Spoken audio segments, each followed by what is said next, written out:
다시 한번 인사드리겠습니다. 뵈서 반갑습니다.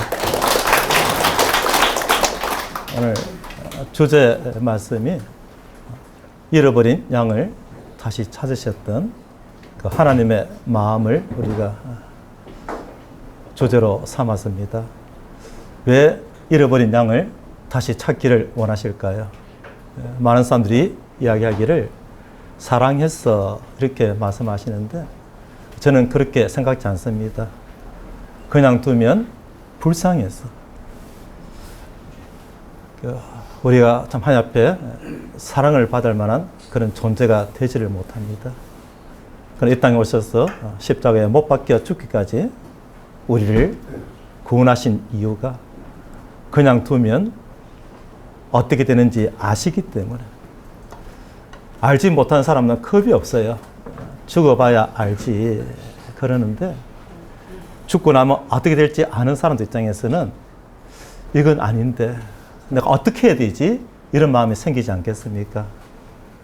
어제까지만 해도 자신 있게 내가 앞으로 어떤 일을 하며 살 것이다 그랬던 친구가 있었는데 아침에 전화가 왔습니다. 친구야, 내가 병원에 갔었는데 3개월밖에 살지 못한다더라. 나를 위해서 기도해 주기를 부탁한다. 이런 연락을 받은 적이 있었어요. 왜? 그러니까 자신이 전혀 알지 못했는데 속에서 암이 이미 말기가 되어 있는 그 현대의학으로도 3개월밖에 살 수가 없습니다. 그 말을 들었을 때 이 친구의 마음이 어땠겠습니까? 똑같은 몸인데도 그 사실을 알기 전에는 내가 앞으로 어떤 일을 할 것이다. 꿈과 비전이 많았고 나만큼 성공적인 삶을 산 사람 있나 이런 자신감이 있었는데 그냥 병원 갔다가 건강 진단을 받고 그 한마디 당신은 말기 환자네요. 왜 모르셨어요? 이 한마디에 완전히 마음이 무너졌던 그런 친구가 있는데 아직 6개월째 살고 있습니다. 3개월을 산다고 했지만 사람의 목숨이 참 질기지 않습니까? 저는 그것이 하나님의 은혜라고 생각해요. 다시 한번 자신을 돌아볼 수 있는 그런 시간을 주셔서 주님이 허락하셔서 그 마음 가운데 복음이 분명히 심어진다면 알지 못하고 살다가 영원한 지옥에 가는 것보다 더 그 복된 인생이 어디 있으며 주님이 허락하신다면 하나님을 믿고 나서 하나님, 제가 하나님을 믿습니다. 나를 제 가운데서 구원하신 것이만 아니라 하나님은 천지를 창조하신 능력의 하나님이신데 없는 것도 있게 하시는 그 하나님, 이미 있는 저를 고치시는 거 하나님 할 수 있지 않습니까? 이런 믿음이 들어감으로 말미암아 치유를 경험하는 그런 귀한 복된 인생이 되기를 바랍니다. 어린 양을 찾는 이유가 무엇입니까? 불쌍히여겨서 찾으러 나갔지만 그를 다시 울러매고 돌아올 때 목자의 마음은 너는 나에게 참으로 소중한 존재다. 이런 마음의 친근함을 나타내듯이 주님께서 우리를 구원하신 목적도 단순하게 제사만이 아니라 너는 내가 만들었던 나의 창조물이란다. 내가 다시 너를 회복시켜서 이전의 교제로 돌아가고 싶다. 구원의 참된 의미는 그 제사만이 아니라 왜 제사함을 하셨느냐? 죄를 용서하신 이유가 우리 다시 한번 옛날로 돌아가자. 내가 너를 창조한 목적대로 나와 함께하는 그런 놀라운 삶을 살기를 바란다는 하나님의 마음이 있습니다. 신혼부부가 여행을 갔는데 이제 섬에서 섬으로 다니면서 배를 탈 때 이 신부가 너무 기뻤던 것 같아요. 야, 이런 데가 다 있구나. 그래서 마음이 너무 기뻐서 배의 난간에 매달려서 밖을 내다보고 구경하고 하다 보니까 이 목걸이가 툭 떨어져 버린 거예요. 결혼 목걸이인데 마음이 어떠하겠어요? 어쩔 줄 모르는 그 모습 보면서 그 신랑이 이렇게 말합니다. 왜? 목걸이가 떨어졌어요. 어떡하죠? 어떡하죠? 신랑의 마음이야 물에 뛰들어서 찾아주고 싶겠죠. 그걸 찾을 수가 없잖아요. 그냥 목걸이 같으면 돌아와서 다시 돈을 주고 사면 되겠지만 두 사람에게서는 특별한 결혼 약속의 뜻이 담겨 있는 그런 의미가 있는 목걸이입니다. 신랑이 잠시 생각하다가 자신의 결혼 반지를 빼서 바다에 던져버립니다. 신부가 깜짝 놀라는 거죠. 목걸이 떨어진 것도 너무 지금 마음 가운데 당스러운데 그 반지를 왜 벗어버리냐고 이렇게 이야기하니까 이제 저 목걸이와 반지는 영원히 함께 있을 거야. 나는 당신과 영원히 함께 할 거야. 주님 왜 십자가에 못 박혀 죽으십니까? 내가 너와 함께 영원히 함께 하고 싶다. 사람은 바다에 빠진 목걸이를 다시 건질 능력이 없어서 자기의 반지를 던졌지만 우리 하나님은 다시 우리를 살릴 수 있는 그런 하나님이십니다. 오늘 본문을 통해서 우리의 마음 가운데 가장 먼저 생각할 수 있는 것은 하나님은 나를 찾으신다는 사실이죠. 왜 아담아 아담아 부르십니까? 해가 질 때 나의 아들 이름이 철수라면 왜 철수야 철수야 부르십니까? 와서 밥 먹으라는 거죠. 왜? 너는 나 아들이니까. 빨리 집에 와서 밥 먹어라. 하나님께서 우리를 찾으시는 이유는 내 사랑하는 아들아. 이런 뜻을 갖고 있는 거예요. 그런데 아무리 부모가 찾아도 반응이 없는 아이들은 부모가 없는 그런 아이들일 것입니다. 하나님께서 나를 찾으신다는 거, 이거 정말 놀라운 사실입니다. 어떻게 하나님이 나를 찾으시는가? 그 하나님이 어떤 분인가를 안다면 더 마음 가운데 큰 기쁨과 감사가 있겠죠. 우리가 하나님을 믿기에 거절하는 이유가 뭐냐면 하나님이 어떤 분인가를 몰라서 그러는 거예요. 그리고 하나님이 어떤 분인가를 얘기 들어도 믿기가 쉽지 않은 것이 정말 그럴까? 가장 먼저 마음 가운데 의심이 되는 것이 하나님은 정말 존재하고 계실 것인가? 그래서 하나님은 우리를 간절히 찾으신 이유가 너는 내가 창조한 나의 백성이란다. 베드로전서 2장 10절을 보게 되면 이런 말씀이 있습니다.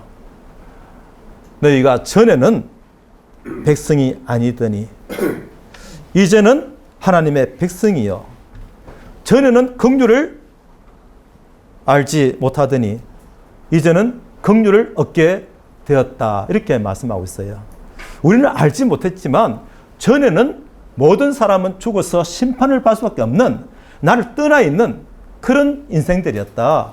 언제요? 그래, 천천히 얘기하자. 일단 너가 알 것은 전에는 다 죄인이었어.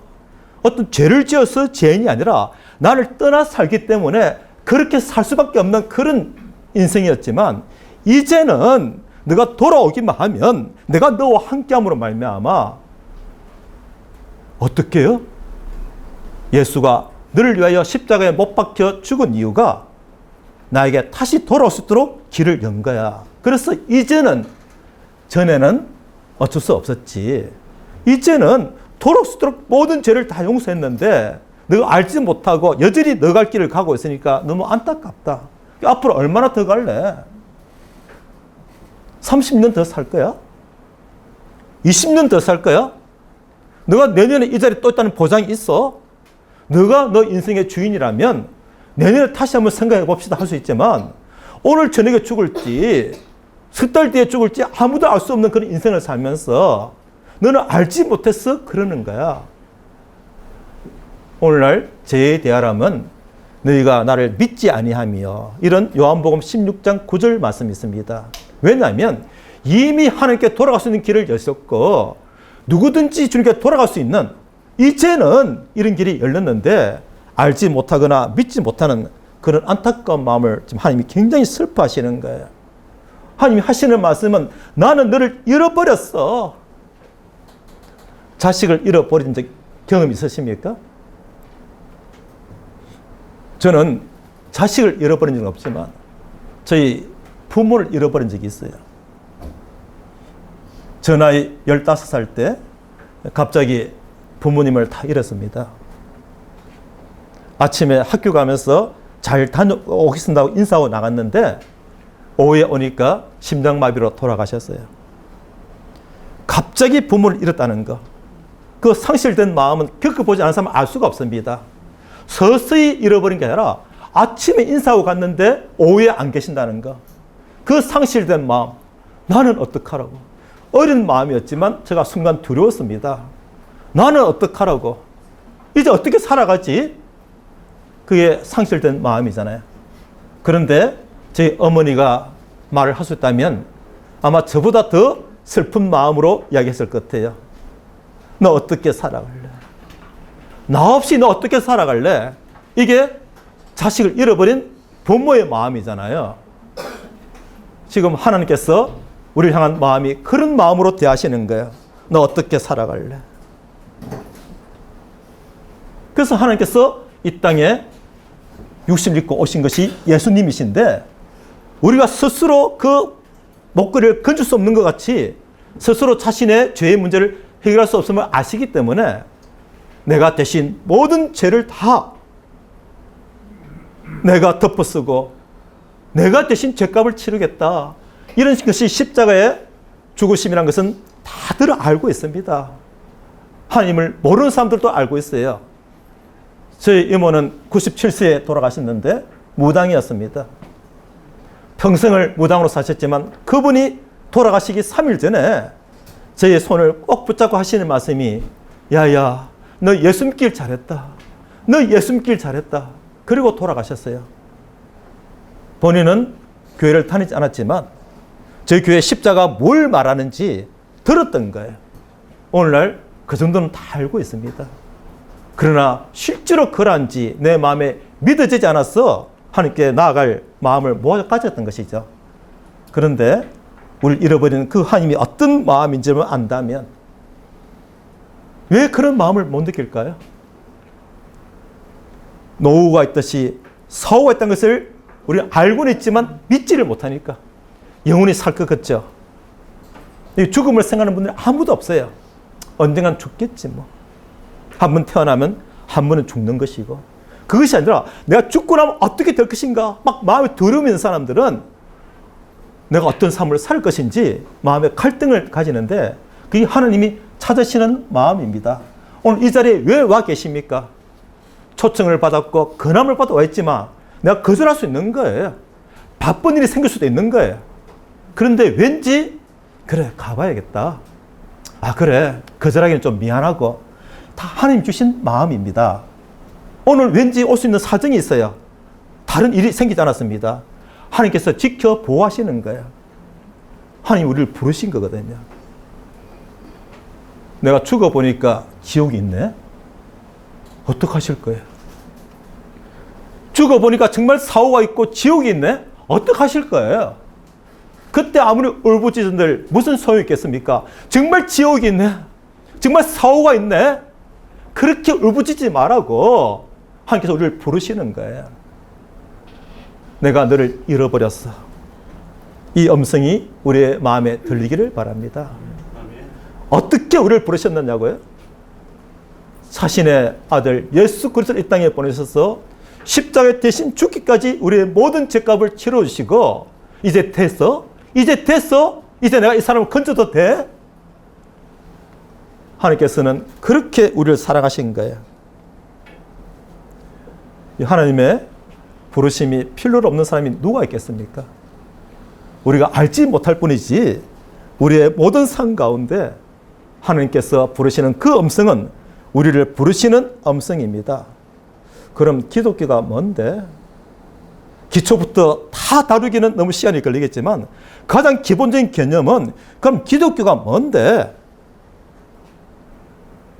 하나님이 계시고 그 하나님이 나를 창조하신 창조주신데 에덴 동산에서 우리를 잃어버렸고 그 잃어버린 우리를 다시 건지시고자 우리의 모든 죄를 대신 갚으시고 그 다음 사실이 중요합니다. 나와 함께하자. 오늘날 복음에 이게 빠져 있는 거예요. 왜 잃어버린 자식을 찾기를 원하십니까? 내가 자식을 잃어버리니까 불쌍했어? 그것은 마음이고 나와 함께하기를 원하는 거예요. 그거 뭐 자식 7인데 내는 한 7씩 키우셨죠? 5 키운 분도 계실 거고 하나쯤 없으면 어때? 그런 부모 계십니까? 자식이 5이든 10이든 하나 잃어버리면 부모는 잠을 못 자지 않습니까? 그 자식을 다시 찾는 이유는 나와 함께 하자는 것입니다. 그럼 하나님은 실제로 계신가요? 이것부터 해결돼야 되죠. 하나님이 계시는가? 그 문제만 다루어도 우리가 몇 시간을 다루어야 됩니다. 그러나 간단한 사실은 나는 경험했어. 이것은 이해할 수 있잖아요. 서문시장 요즘 장사 잘 되시던가요? 지금 경제가 어떻고 지금 지역의 모든 여건들이 어떻고 설명하려면 말이 길어요. 그런데 서문시장에서 영업을 하시는 분들은 딱 한마디 요즘 왜 이렇게 힘든지 모르겠어. 내가 지금 그 속에 있으니까 경험하는데 그대로 말하는 거예요. 이유는 모른다 하더라도 느낌이 요즘 왜 이렇게 힘든지 모르겠어. 어제 제가 한 가게를 갔는데 손님이 하나도 없어요. 딱 저밖에 없었어요. 제가 묻지도 않는데 주인이 하시는 이야기가 요즘 왜 이렇게 손님이 없는지 모르겠어요. 본인은 느끼고 있잖아요. 제가 15살 때 어머니를 잃어버리고 절에 다니기 시작했습니다. 왜냐하면 저희 어머니가 절에 다니셨는데 그 어머니의 흔적이 그리워서 절을 다니기 시작했어요. 이제 불교란 종교를 가지게 되었죠. 항상 어머니를 그리워하는 마음이 있었습니다. 토요일마다 절에 갔어요. 일요일은 살다시피 했고 그렇게 지내던 중에 부산의 사직동에 아리랑 고기가 있습니다. 지금 또 그 고기가 있는지 모르겠어요. 하도 재개발해서 아파트 단지가 들어서기 때문에 그때에도 첩첩산중이었습니다. 그 산을 넘어가다가 한 암자에 들어갔는데 저는 그때 귀신과 대화를 했습니다. 더 나가서 귀신이 주는 밥을 먹었습니다. 무슨 소리냐고요? 저도 몰라요. 제가 경험했던 이야기입니다. 좀 더 자세히 듣고 싶으시면 개인적으로 물어보시고요. 저는 그때 귀신과 대화를 했고 귀신이 주는 밥을 먹었어요. 그때는 그냥 평범한 보살이었습니다. 절에서는 여자분을 보살이라고 불러요. 남자분은 처사라 부르고 그냥 가서 대화를 나눴고 그분을 통해서 위로를 받았고 이제 엄마 생각 좀 그만하고 공부해 학생. 내가 엄마 생각을 어떻게 알지? 의아했지만 그래 밥은 먹었어? 아니요 아직 못 먹었어요. 그래 이 밥 먹고 가. 그래서 해주는 밥도 먹었고 제가 그분이 생각나지 않겠습니까? 몇 달 뒤에 다시 찾아갔더니 그 절은 완전히 황폐한 절이었어요. 사람이 살지 않는 절이었습니다. 이거 뭐야? 싶어서 그 앞에 다랭이 논에서 일하시는 분에게, 그 계곡에 있는 논을 다랭이 논이라고 그러죠. 이 절이 어떻게 된 거예요? 야, 이 사람아, 그 절 비워진 지가 몇 년인데, 그러면 내가 그 몇 달 전에 갔던 그 절은 무슨 절이며, 그때 만났던 사람은 무엇이며, 그때 학생, 이제 엄마 생각 공부 좀 해. 괜찮아. 엄마 생각 그만해. 그 말은 무엇이며, 내가 분명히 이 요사체에 앉았어. 법당 위에 건물 요사체라 그럽니다. 조그만 암자니까. 그 앉아서 밥을까지 먹었는데, 그 밥은 뭐냐, 이거예요. 가보니까 실제로 막 법당이고 요사체고 다 무너졌어요. 기아장이 떨어지고 막 거미줄에 먼지에다가 내가 여기서 밥을 먹었는데 이건 뭐야? 이건 뭐야? 제가 이 이야기를 오늘 처음 합니다. 50년 만에 처음 하는 이야기인데 그때 저는 분명히 느꼈어요. 이건 뭐야? 내가 귀신이 해주는 밥을 먹었단 말이냐? 그때 하나님께서 저를 부르셨습니다. 귀신이 있다는 것이 너무 실감나니까. 그래서 귀신을 배웠어요. 천상, 인간, 아기, 수라, 축생, 지옥. 천상, 인간, 아기, 수라. 수라가 귀신에 속하거든요. 아기도 귀신에 속하고. 이론적으로 알고 있었지만 실제로 제가 경험하게 되니까 이건 뭐야? 그러니까 뭔가 귀신의 영역이 있구나 하게 내 마음에는 말로 설명할 수 없지만 너무나도 확신되어 있는 가운데 하나님을 소개하니까 귀신이 있다면 당연히 하나님이 있는 것이죠. 귀신이 없다고 느끼는 분은 아직 귀신을 경험해보지 못해서 그렇습니다. 하나님이 없다고 생각하는 분들은 아직 하나님을 만나지 못해서 그래요.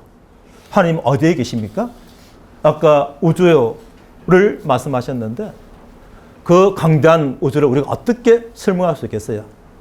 저는 과학자들의 말이 믿어지지 않습니다. 우주는 얼마나 큰지 저 눈에 보이는 별까지 가는데 빛의 속도로, 광년이라고 그러죠. 빛의 속도로 200억 년이 걸린다는 말을 들은 적이 있었어요. 그게 과학자들이 측정할 수 있는 최고의 거리랍니다. 빛이 200억 년을 가야 된다고? 그럼 그 빛이 여기까지 오는데 200억 년이 걸렸는데 당신이 불과 70년 세월을 살면서 길면 80년, 요즘은 90년 세월을 살면서 어떻게 200억 년 전에 있었다고 말할 수 있느냐? 저는 안 믿어져요. 그러나 그만큼 우주는 크다는 걸 말하겠죠. 자, 그러면 그 크신 우주를 만드신 하나님은 어떤 분이십니까? 저는 여기서 들은 대답이 하나님은 볼 수가 없어요. 보려고 하지 마세요. 그러나 느낄 수가 있습니다. 자연 만물 가운데 저는 아침마다 산책을 한 30분 하는데 뒤에 길을 걷다 보면 숲이 우거져 있어요. 언젠가 보았던 장면인데 그 나무잎 사이로 빛이 쫙 비쳐 내려오는데 얼마나 아름답게 보이던지요. 평소에는 별로 못 느꼈는데 그날따라 그 나뭇잎 사이로 빛이 쫙 비쳐 내려오는데 말로 표현을 못 하겠어요. 그 아름다움을. 저는 하나님을 믿는 사람이니까 이런 생각이 들었습니다.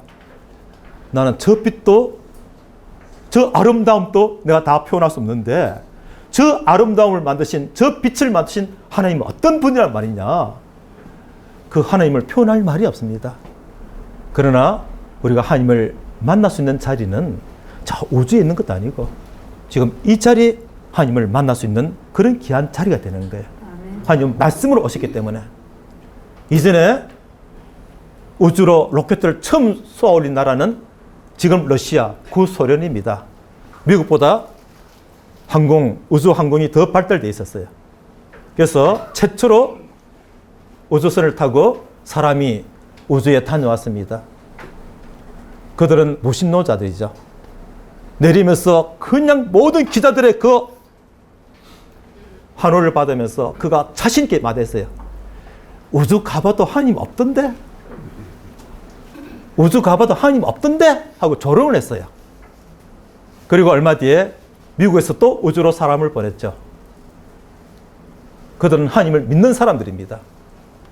그가 내리면서 하는 말이, 야, 지구가 얼마나 아름다운지 우리 하나님을 정말 놀라우신 분이야. 이렇게 말을 하는 거야. 똑같은 상인데 한 사람은 하나님은 없던데 조롱을 했어요. 한 사람은 정말 너무 아름다운 지구의 모습이었어. 하나님은 정말 놀라우신 분이야. 이랬어요. 그때 한 분이 이렇게 비꼬았습니다. 우주에도 하나님이 없더라고요. 여러분들의 마음 가운데도 하나님이 어디 있어? 이런 분들이 계시죠? 아직 하나님을 만나지 못해서 그래요. 제가 만나게 해드릴게요. 너무 쉽습니다. 그 우주선 안에서 하나님을 찾지 말고, 창밖을 보면서 하나님을 찾지 말고, 당신이 그 우주선에서 밖에 나가봐라. 나가서 찾아봐라. 나가는 즉시에 그 사람은 바로 죽었을 거예요. 0. 몇 초 만에 바로 죽어버렸을 거예요. 죽으니까 누구를 만납니까? 하나님을 만나지 않습니까? 당신의 생각 가운데 갇히지 말고 당신 죽어보면 하나님을 만나게 될 것이다. 아무리 지구가 둥글지 않다고 우겨도 오래전 옛날 사람들이 지구는 둥근 것이 사실이었듯이 하나님이 없다고 아무리 우겨도 하나님 계신 건 사실입니다. 그래서 그분이 그 이야기를 한 거야. 우주선 밖에서도 찾아봤느냐? 당신이 나갔다면 바로 하나님을 만났을 것이다. 죽어서 만나는 거죠. 근데 살아서 하나님을 만나면 회복이 되고 우리가 하나님과 끊어졌던 관계가 다시 이어져서 우리 하나님이 어떤 분인가를 그 놀라운 것을 깨달으면서 하나님, 십자가에 못 박혀 죽으신 하나님으로 알았는데 왜 나를 그렇게 사랑하셔서 나를 구원하시려고 십자가에 못 박혀 죽으셨단 말입니까? 그 사실을 깨달을 때 우리의 마음에는 하나님이 아니라 아버지 이래 되는 거예요. 교회 분들 보면 자꾸 하나님을 아버지라 불러요. 집에 아버지 있는데 그 아버지란 뜻이 무엇입니까? 내 생명의 근원이시며. 유교에서도 그걸 알고 있습니다. 아버지 날 낳으시고 어머니 날 기르시고 분명히 어머니가 낳았잖아요. 이 생명의 근원은 아버지로부터 온 걸 아는 거예요. 사람이 그냥 살아오면서 생기는 그 지혜 가운데도 이 생명이 아버지로부터 오는구나 하고 알 수 있는 것처럼 우리가 하나님을 만날 때 깨닫는 것이 그분이 나의 아버지시구나 이 고백을 하게 됩니다. 문제는 그 아버지가 나에게 어떤 아버지냐 이게 중요하죠. 어떤 분은 좀 아버지 말 하지 마라 그러더라고요. 우리 아버지 맨날 술 마시고 우리 엄마하고 싸우고 우리 학교 가지 말라고 책가방을 그냥 던져버리고 그랬던 아버지. 돈만 생기면 노름하러 다니시고 좀 살만하면 또 있어 또 엄마를 또 하나 모시고 오고 그런 상처 있는 분들은 아버지를 말을 싫어해요. 참된 아버지를 만나지 못해서 그런 거죠. 그런데 그 아버지가 어떤 분인가를 알 때 정말 감사합니다. 우리 하나님은 어떤 아버지십니까? 첫째는 나를 사랑하시는 아버지. 좋죠. 나를 사랑하시니까. 나에게 무엇인가를 주고 싶어 하시는 아버지. 뭔가를 주고 싶어 하시는 아버지십니다. 그 중에서 가장 우선적인 거 내가 너에게 용서해. 내가 너에게 사랑을. 내가 너에게 회복을 주고 싶다. 그래서 나와 함께 하자. 제 가운데 우리가 천국 가지 못하기 때문에 제일 먼저 우리를 다시 하나님께로 이끄시기 위하여 죄의 문제를 해결하시는 것입니다. 아들이 집을 나갔는데 5년 세월을 살면서 빚이 잔뜩 늘었어요. 카드도 쓰고 뭐 사채도 쓰고 그리고 집에 돌아왔습니다. 돌아왔을 때 아버지가 얘기하기를 야 이놈의 자식아 다시 나가 뭐 이렇게 살다가 왔어. 그러면 그 자식은 아버지 잃어버리는 거예요. 근데 아버지는 아무 말도 안 하고 아버지 제가 잘못했어요. 그래 고생 많았지. 사실 제가 카드 빚도 있고 사채도 있고 도저히 감당 못해서 집에 돌아왔어요. 그때 아버지가 한 말이 아들 고생했다. 내가 갚아줄게. 걱정하지 마. 그 다음 말이 반드시 따라오잖아요. 지금부터라도 우리 한번 잘 살아보자.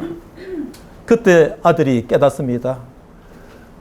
나는 아버지가 싫었어. 집을 떠나 내 마음대로 살고 있었지만 아버지는 정말 나를 사랑하시고 나를 기다리셨구나.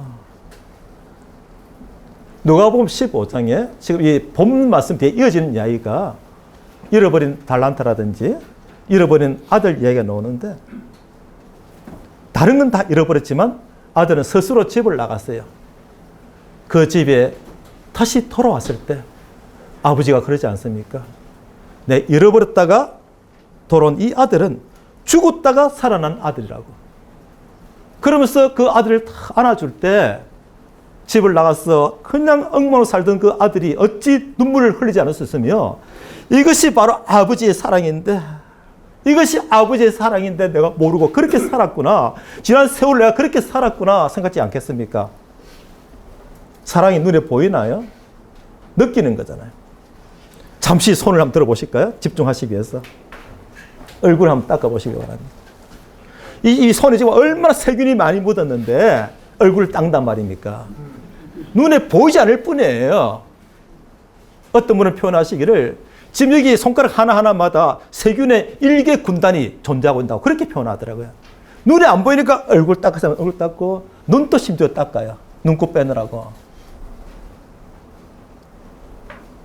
눈에 안 보이지만 존재하지 않습니까?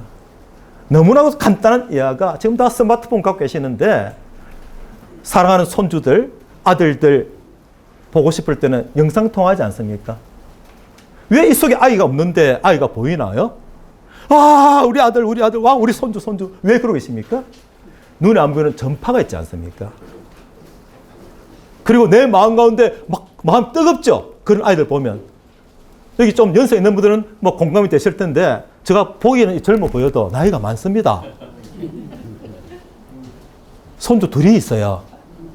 볼 때마다 그냥 애들 이쁘네, 뭐 잘 노네, 그러잖아. 막 마음 뜨거워져요. 하나님 감사합니다. 감사합니다. 이런 마음이 있어요. 사랑이 눈에 보이나요?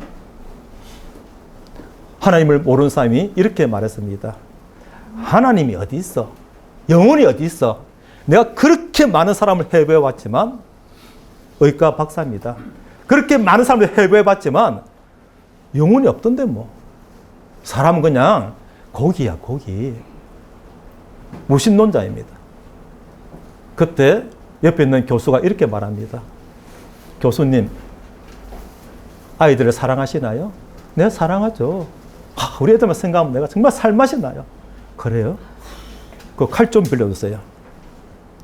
내가 당신을 해부해서 그 사랑이 어딘지 한번 찾아보고 있습니다. 심장에 있는지, 폐에 있는지, 위에 있는지 당신 사랑을 좀 찾아보고 싶네요. 그래서 내가 찾아보고 사랑이 없으면 사랑이 없는 건가요? 그때 이분이 깜짝 놀랍니다. 그렇네요. 눈에 보이지 못하지만 사랑은 느끼지 않습니까? 이 자리에 하나님께서 부르신 것도 눈에 보이지 않는 하나님의 이끄심입니다. 우리를 찾으시고 부르시는 그 음성이 우리의 마음에 함께함으로 말미암아 하나님은 계시는구나. 이 사실만 생각해도 우리 마음 어떤 마음이 들어오겠어요? 그러면 어찌할꼬? 지금 여기 계시는 분들, 내가 어찌할꼬 하는 분들이 안 계세요. 그 오후에 병원 갔는데 당신 3개월밖에 못 삽니다. 이 말만 들어도 어찌할꼬 이래 되거든요. 하물며 다 노후 준비하시잖아요. 노후가 없던 사람들도 있어요. 20대, 30대들 노후가 없을 수도 있어요. 교통사고로 죽기도 하고 병으로 죽기도 하고. 노후는 있을지 없을지 몰라도 다 공통적으로 사고는 있지 않습니까? 그 사고가 있다는 걸 내가 알게 되면 내가 어찌할꼬. 그래서 예수를 믿는 사람들이 참 많습니다. 저는 이 시간에 정말 강조하고 싶은 것이 다음 시간에 말씀드릴 건데, 내가 어찌하면 지옥 가지 않을까 보다 더 놀라운 소식이, 복음은 복된 소식입니다. 기쁜 소식이에요. 어떻게 하면 내가 지옥 가지 않을 수가 없을까? 그거 염려하지 마십시오. 이미 십자가에 못 박혀 죽으심으로 모든 죄를 다 사하셨고, 누구든지 믿는 자는 하나님의 자녀가 되어서 천국 갈 수 있도록 해놓았습니다. 그게 너무 쉬워요. 그런데 하나님은 왜 그렇게 하신다 이거예요. 내가 너와 함께 하기를 원하노라. 천지를 창조하신 그 하나님이 나와 함께 하신다고요? 우리의 사업은 끝났습니다.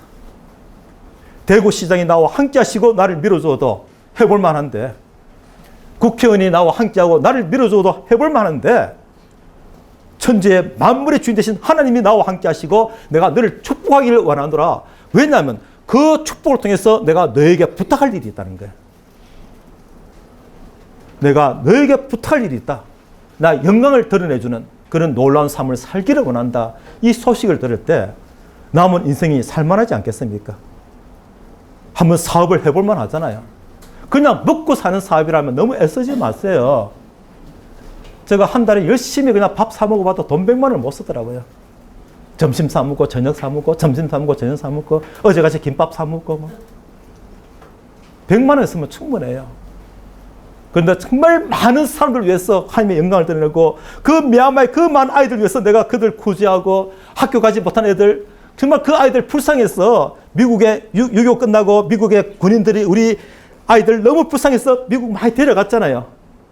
불쌍으로 끝나지 않냐고 그들 복된 인생을 살게 해주고 싶어서 그와 같이 우리가 많은 사람들을 아프리카로 미얀마로 아니면 국내에서라도 눈에 안 보이는 저 거느리는 아이들 분물 잃어버린 아이들 상실된 아이들 그 아이들 내가 돕고 싶은 마음이 있다면 그 불쌍하도록 끝나지 않고 그들 정말 복된 삶으로 만들고 싶은 마음이 있겠어는 주님이 나를 축복하셔야 될 거 아니에요. 그러면 살만한 인생이 됩니다. 훗날에 죽었는데 어떤 아이들이 저를 기억하면서 그분이 우리에게 이렇게 했는데 그분이 우리에게 이렇게 했는데 이런 말을 들었었다면 그런 말을 들으려고 한 거지만 얼마나 복된 인생입니까? 한 아이가 이렇게 말을 했답니다. 6.25 끝나고 대구에도 고아들이 참 많았을 거예요. 저는 부산에서 태어나고 부산에서 자랐는데 부산도 참 가난했습니다. 한 아이가 빵집을 지나가는데 빵 냄새가 납니다. 얼마나 먹고 싶겠어요. 그 안에서는 그냥 강냉이 죽 주고 그냥 다른 걸로 대신하면 학교만 보내줄 뿐인데 학교를 갔다 돌아오는 길에 그 냄새를 맡으니까 너무 먹고 싶은 거예요. 요즘 보육원이야 정말 잘해주고 잘 키우는데 그 당시에는 겨우 그냥 먹고 사는 정도로 그것도 제대로 먹지 못하고 부모가 있어도 마찬가지인 그런 시대 아닙니까? 그런 시대에 그 냄새를 맡으면서 이러고 지나간 거예요. 한 미군 병사가 그걸 보았습니다. 그 병사의 마음 가운데 불쌍한 마음이 들었어요. 저 아이가 빵이 먹고 싶구나. 먼저 불쌍한 마음이 들었어요. 그걸로 끝나지 않고 그 아이에게 만족을 주고 싶었어요. 그래서 손을 붙잡았습니다. 빵집에 들어갔어요. 아이가 의아한 눈빛으로 쳐다보죠. 대화가 되겠습니까? 오직 아닌 것이 헬로우, give me 끔 이거밖에 모르는 그 아이에게 손을 잡고 들어간 거예요. 그리고 빵을 잔뜩 사서 앞에 안겨줍니다. 그리고 이제 미군이 웃으면서 바이바이 그러고 가는데 이 아이가 그 미군의 옷을 붙잡습니다. 붙잡고 하는 이야기가 한국말로 아저씨, 아저씨는 천사인가요? 그 아이의 마음 가운데 어떤 마음이 들어왔습니까? 이 사람은 천사란 말이냐? 그 아이가 받은 건 빵이 아니었어요. 사랑과 관심, 그리고 자기를 생각하는 그 마음에 감동을 받고 이 아이가 하는 말이 당신은 천사인가요?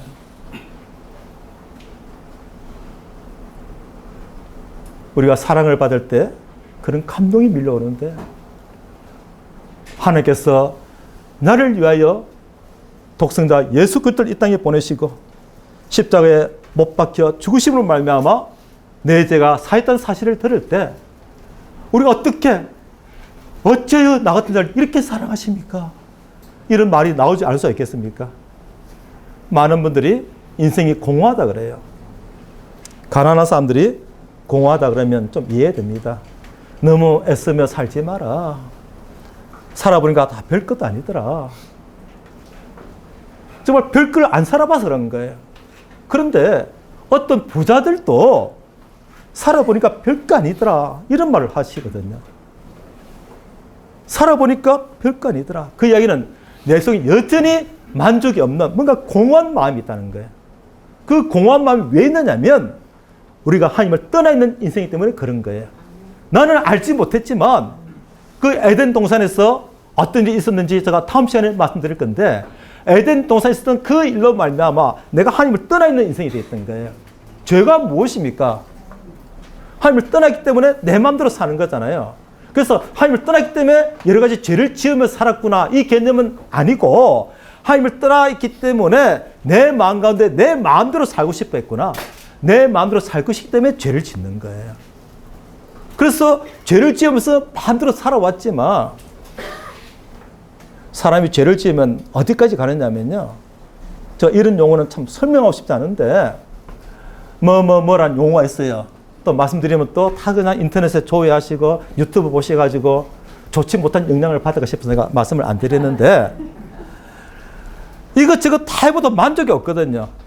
변호사고 의사고 그렇습니다. 대학 교수고 그만하면 성공적인 삶 아니겠습니까? 큰 부자는 아니라도 그냥 먹고 살만하게도 살 것이고 이분들이 모여서 서로 부부를 바꿔가면서 성생을 했다는 거예요. 그게 잡힌 거예요. 그걸 두고 뭐라 그럽니다. 그리고 떳떳하게 말하는 거예요. 우리가 너무 건태로웠어. 인생이 재미가 없어서 이렇게 해봤다는 거예요. 그게 퍼져나갔어요. 또 문제는 뉴스에 뜨고 나서 그런가 하고 또 따라하는 사람이 있는 거예요. 그래서 사회적으로 큰 문제가 된 적이 있습니다. 우리는 그런 세계를 모르기 때문에 그런가 하지만 그런 세계가 있는 거예요. 왜냐하면 하나님을 떠났기 때문에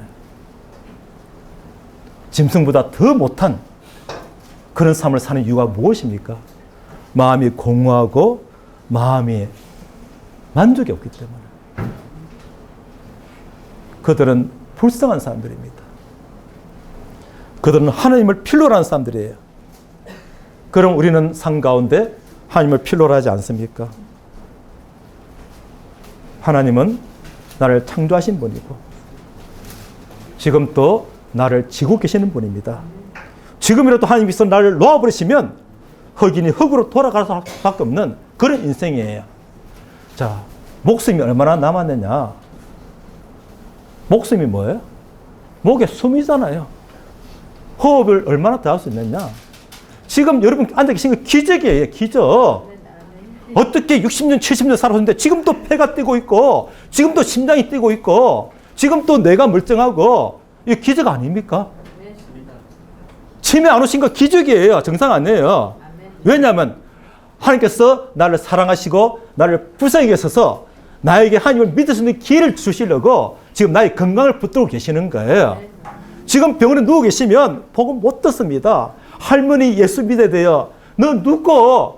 아들이 찾아가서 엄마 지금이라도 예수 믿고 천국 가야 돼. 치매에 걸린 어머니가 그렇게 말할 때 네 누구? 할 때 아들의 마음이 어떠겠습니까? 어머니가 나를 알아보지 못한 것보다 더 안타까운 마음은 이 어머니가 지금 알지 못해서 죽어 지옥 간다는 사실 생각하면 젊었을 때는 지옥이 어디 있느냐 하셨지만 지금 아무리 풀어 설명해 드려도 알아듣지를 못하잖아요. 그래서 주님께서 이 시간 불러주시고 함께 이런 얘기를 들어서 하나님이 계시다면 나는 어떤 존재인가 이 사실을 들을 수 있도록 기적 가운데 붙들어 주시는 것입니다.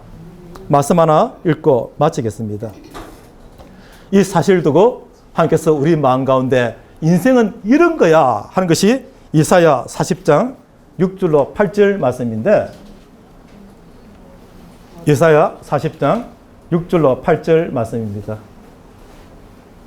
같이 한번 읽어볼까요? 모든 육체는 나를 말하는 거예요. 시작. 모든 육체는 풀이요 그의 모든 아름다움은 들의 꽃과 같으니 풀은 마르고 꽃이 시드는 이 백성은 실로 풀이로다. 풀은 마르고 꽃은 시드나 우리 하나님의 말씀은 영원히 있으리라. 이사야 40장 6절로 8절. 이 말씀은 왜 하시냐면 여기서 끝나지 말고 사라지지 말고 나와 다시 한번 하자. 너희들에게는 놀라운 생명이 있다. 나에게로 오라. 간절히 찾으시면서 우리에게 말씀하시는 거예요. 당신 그러다 죽어. 의사가 왜 말합니까? 살려주고 싶다는 거예요. 내가 뭐 어땠어요? 당신이 뭐라 그랬지? 3개월밖에 못 살아야 하고 의사가 답답해하는 거예요. 한 사람이 오토바이를 타고 가다가 술에 취했어요. 이것도 한 40년 전 이야기입니다.